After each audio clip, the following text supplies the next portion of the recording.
That's becoming more and more clear. The only memories you should trust are the ones you've never retrieved.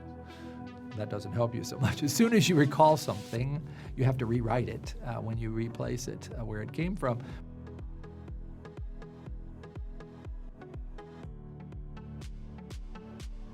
Well, such as the ability to have various kinds of electrodes that can actually see what's happening for millions of neurons at one time.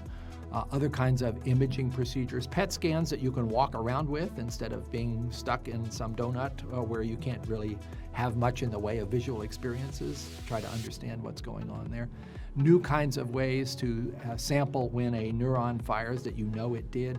Ways that you could, with animals anyway, see if you could even transfer a memory from one animal to the other electrically and see whether that would work. People are starting to learn how to do that.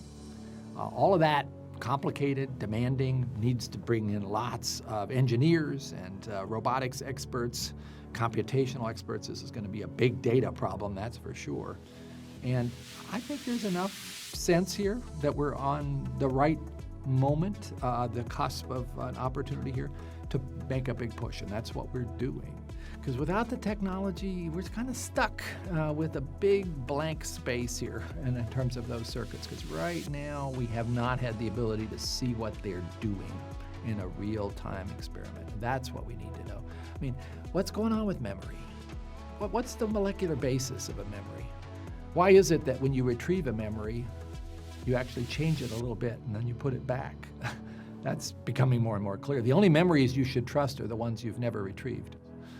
That doesn't help you so much. As soon as you recall something, you have to rewrite it when you replace it where it came from, which means it may be slightly altered by your recollection of or telling the story.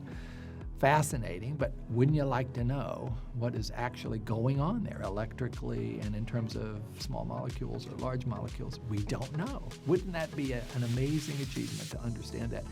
Would we ultimately even get to sort of the real holy grail of neurosciences? What is consciousness?